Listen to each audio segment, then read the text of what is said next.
Hey guys, it's your girl Tyra Crush back with another review, and this time it is for Belle Collective on.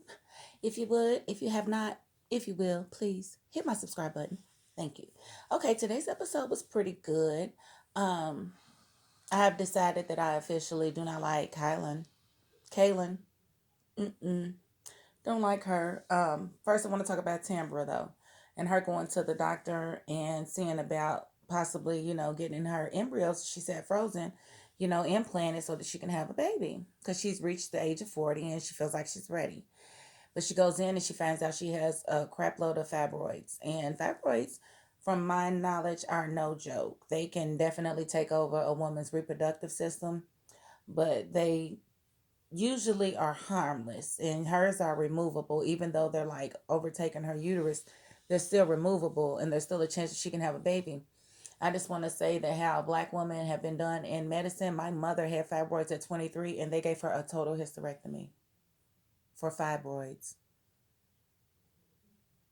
I mean, I don't think she could have had a better child than me since I was the last one, but still, you don't take a woman's, they took all her parts, and they did a lot of black women like that back in the day. So it's good that they are actually not doing that anymore and actually going ahead with surgery when necessary for us, sometimes anyway. So I wish her all the luck. And it's like, I guess it's one of those things that you just, when you have a lot of kids, you just take it for granted that you have sex, you have a baby. And clearly it's not that simple for a lot of people. So my heart goes out to them. Um, had I known that, surrogates made so much, I probably would have saved a couple of the kids that I had for myself or somebody else. $100,000, you say? I can pop them out real easy, girl. I'm just playing, but my heart goes out to all of those people. And I was thinking about becoming a surrogate, even though my tubes are tied. I really don't need my tubes. But couldn't they just implant the baby in me, and then I could just carry it for somebody and then have it? Because I know how to do it. I know how to do it real good. I got 4 kids, so I know how to do it real good. Okay, so like I said, best of luck to her. Marie, I think she needs to see the. I think I like the way her and her son's relationship is evolving since they've been in counseling. I think that's good. Sounds like he's open to change and seeing where he's fallen short in a lot of areas, especially the areas of communication. So that's a good thing. And I'm glad that she gave him the stipulation like, you ain't getting nothing out of my will if you don't get a degree. It's a non negotiable. I'm like, you go, Marie.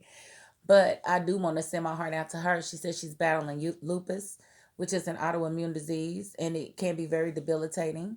So I definitely want to send, heart out to her too, um, in that battle, because that's a battle on top of everything else. And then, Cedric, who you think you are, boy? You just gonna not come home? You can't do that. You're not and keep you home. Better bring your butt home. But I also want strong and independent women to be aware that we have to be careful with what we say and how we speak to our men. It's okay to be independent, but don't be too doggone independent. Don't be the I don't need you type independent. I'm not saying she's like that, but I'm just saying a lot of times when we're successful and independent, we forget that everybody needs to feel needed. And if you're constantly telling that man that you don't need him, that, he's going to find someone that does. And chances are she's going to be in a lower tax bracket than you. And she's going to treat him like a king. And he is going to fall in love with that because every man needs to feel like that king. And if you're constantly telling him how you don't need him for nothing, then he's going to find someone that does. And, that's just that. So we just have to be careful when we're successful that we are mindful of the things that we do need. When you love someone like that, you do need them around you because they enhance your happiness, right? So that's a need. That's not a want, it's a need if you want to be happy, so that's that. And then we have Antoinette and, well, let me say Latrice first, because her and her husband, their dynamic is something else. First of all, Latrice, please don't stay with this man because you've got daddy issues. I do understand your abandonment issues and you feeling like every man that that's been in your life has left somewhat one way or the other. I just don't want you to stay in a bad marriage or a marriage where your husband makes you feel like he's better than you. And I do get that vibe from him. I feel like he thinks he's doing you a favor staying married to you when I really think it's the other way around. Sorry, y'all, I wasn't popping. And I really think it's the other way around. So I definitely want you to be aware, sweetheart, that even though I feel like your attitude and your personality needs a little bit of adjusting here and there, you're still a beautiful person. You're very strong willed. You're very mature. You're successful. You got rich on your own, with your own ideas and your own motivation. So please don't feel like that's the only man that will stay with you, because he's not. He's not going to tell you that, but I'm telling you that he's not the only one that will stay with you. And you can actually have a man that will appreciate you a little bit more, that you don't have to remind about your anniversaries, because he's beating you to it. And that would never leave you to walk all the way back to the house. Like, I don't care if that's y'all's property or not. You would never leave me after you brung me somewhere. You're going to take me back. That's what you're going to do.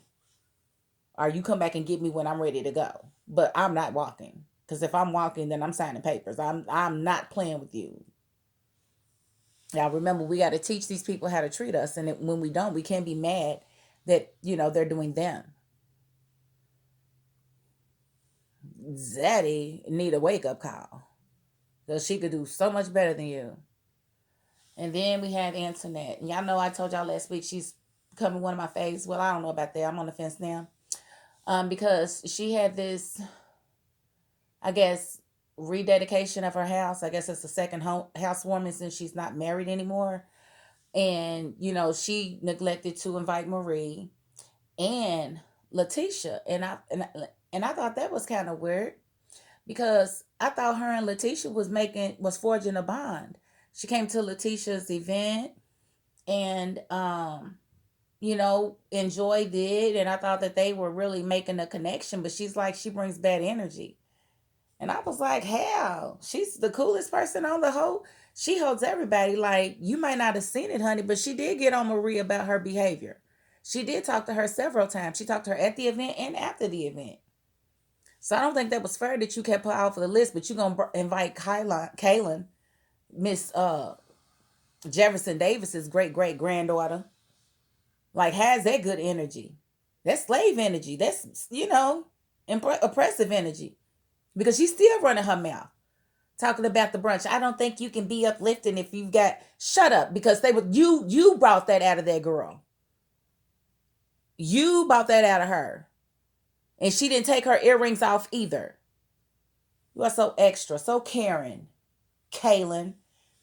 And then she's going to invite you and you burn the sage. Do you know that is a Negro spiritual? That is something we do with the spirits.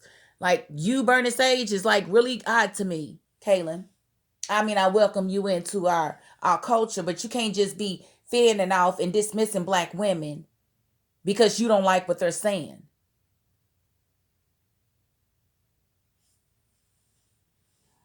And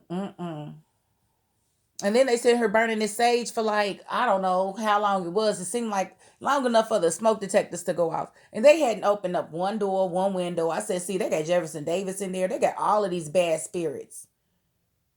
Stonewall Jackson, all them people probably going to rush on into their house. I wouldn't be surprised. I would not be surprised, because when you burn sage, you're supposed to have a window or a door open already, so that the spirits can leave. Otherwise, they just bouncing off of each other. I guess you summoning them to leave, and you're not asking for good, good vibes, good vibrations, good spirits to come back or whatever. But good thing the smoke detector went off and they opened the door, because I was like, oh Lord, they gonna burn this sage, and she gonna feel all kind of crazy. She gonna walk in one room, feel one way, walk in the next room, feel another way. Get them out of there. So I thought that was pretty decent. But then, Latrice, she comes back and does a whole dinner for Zaddy to get her Rolex back. Girl, he was gonna give you that Rolex. I just want I want better for her. And to me, Zaddy feels like her father, more like her father than her husband. because he's always got to be there. He's got to be, included. I feel like this. I feel like that. That ain't what husbands are supposed to do. I don't see nobody else's husbands doing all that but you. But that's neither here nor there. If they like it, I love it. But again, I don't think it's a good look for Lateisha. I think she can do a whole lot better. Antoinette, I need her to pick a side, because you can't be talking crap about your sisters and then you sitting here with this white woman that done disrespected them. So I'm with Tambra on that. We have got to stop. We have got to defend sisters in those situations. That's just my $5.02. I mean, everybody ain't gonna like it, and that's okay. But that is my $5.02. I do thank you for watching. Peace.